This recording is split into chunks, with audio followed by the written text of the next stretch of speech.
አንተ ምንም የለብኝም ትላለህ። አዎ ምንም እንደሌለብህ ሆኖ ተቀምጧል። ግን በእርግጠኝነት የምነግርህ አለብህ። እኔም ደህና ሰው አጥቼ ነው እንጂ አለብኝ። ደህና ሆነህ ከመጣህ እቀበልሃለሁ። ና አግዘኝና አስወጣልኝ እልሃለሁ። ና አርዳኝ እልሃለሁ።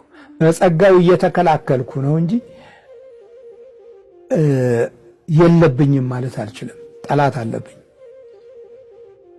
ወደ ኋላ ረጅም ዘመናት የኖሩት አያቶቼ ቅድመ አያቶቼ ምን እንደሰሩ አላውቅም። ግን በጥንቃቄ በመመለከትና በመገነዘብበት ጊዜ አንዳንዶቹ ለግርማ ሞገስ አብሾ ወስደዋል። አንዳንዶቹ ለእውቀትና ለጥበብ አብሾ ወስደዋል።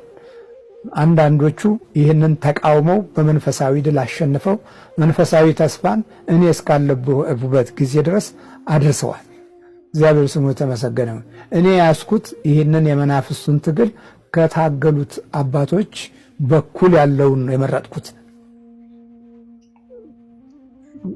ይህንን የመረጥኩት በሰው ሕይወት ውስጥ ጠላትነት ያስቀመጠውን ክፉ ጠላት ማስወጣት፣ የተደበቀውን ማውጣትን የመረጥኩት። እናንተ ደግሞ ወይ ማስገባቱን ወይም የገባው እንዲቀመጥ ያለውን የመረጣችሁት። የገባው ይቀመጥ፣ ያልገባውም ይግባ፣ የታሰረው ይታሰር የሚል ሐሳብና ምኞት ያለን ይመስለናል። ምክንያቱም ክብራችን ጠፍቷል፣ ክብራችን ጎሎናል። የእግዚአብሔር ክብር፣ የእምነት ክብር፣ የሞገስ ክብር፣ የጸጋው ክብር ጎሎናል።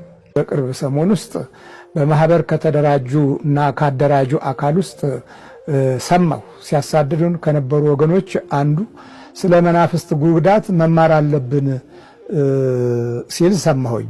በጣም ገርሞኛል። ለጊዜው ነው ለጊዜው ይሆን ይህንን የተናገረው እያልኩ ማመንም ተስኖኛል። ምክንያቱም ጠቅላላ ሕዝቡ በመናፍስት መጎዳቱን ማመን ተስኖት የዛሬውን የዘመን የውድቀት ትውልድ አፍርተን እያየ ሰው ከህሊናው ጋር እንደማይኖር ማረጋገጫ እየሰጠን እኛኑ ሲያሳድዱን፣ እኛኑ ሲያባርሩን፣ እኛኑ ሲከሱን፣ እኛኑ ሐሰት ውንጀላ እና የጠንቋይነት መንፈስ ሲሰጡንና በየተቋማቸውና በየቤተ ክርስቲያኑ ሲሰብኩን የምንሰማው ነገር በእውነት የተወለድንበት ጀርባ ከጠላት ጋር የተያያዘ መሆኑን ከመዘንጋት ጋር የመጣ ውጤት ነው። በሌላ በኩል ደግሞ ክፉዎች ነን። የጥላቻ ወንበር እና ዕውቀት ስለያዝን ያንን ለማንጸባረቅ ስለምንቸኩል ፍቅር አይታይብንም። ፍቅራችንን በመንፈስ ተነጥቀናል። ዕውቀት አለን ግን እምነት የለንም። በእምነት ስናገለግል ደግሞ ዕውቀት የላችሁም ብለው ያሳድዱናል። አዋይ ጉድ! ጉደኞች አይደለን እንዴ? አሁን ሰባታችሁ ስትነጋገሩ ውስጣችሁ መሸመቅ የለም፣ ተንኮል የለም፣ ንቀት የለም። ይሄ ርኩሰት እኮ ነው። በመኖር ውስጥ የህይወት ርኩሰት እኮ ነው። በአገልግሎት ውስጥ የህይወት እኮ ርኩሰት ነው። ትተቻቹ የለም፣ ትተሰዳደቡ የለም። ይሄ ነው ክርስትና። እንዲህ ነው እንዲህ የምንስት ይላል። ለምኞትና ለልዩ ልዩ ተድላ እንደ ባሪያዎች የምንገዛ። እኔን የሚያሳድደኝ ጉቦ አምጣ በሚለው አይደል? ጉቦ ሰጥቶ እኮ ቦታ መያዝ አልተቸገርኩም። ስቀርባችሁ አላግባቡ መቅረብ አልፈለኩም። ቀርቤም ደግሞ ስላየሁ አትጠግቡም። ደግሞ ችግሩ እኮ ነው። ደግሞ አትጠግቡም። ተሰጥቷችሁ አትጠግቡም። የባህር አልቀት ይመስል አትጠግቡም። ሁል ጊዜ እጅ የምታዩ ናችሁ። እግዚአብሔር ምሕረቱን ያብዛልን።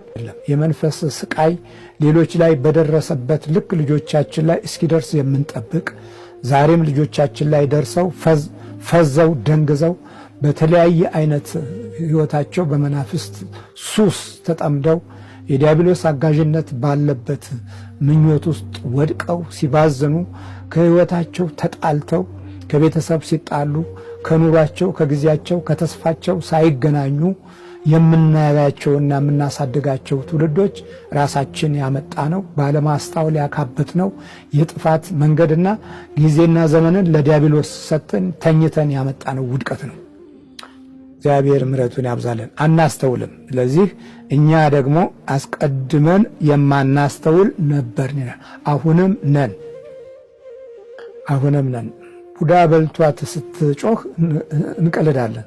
ካህኑም ይቀልዳል፣ መነኮሳቱም ይቀልዳሉ፣ አባቶችም ይቀልዳሉ።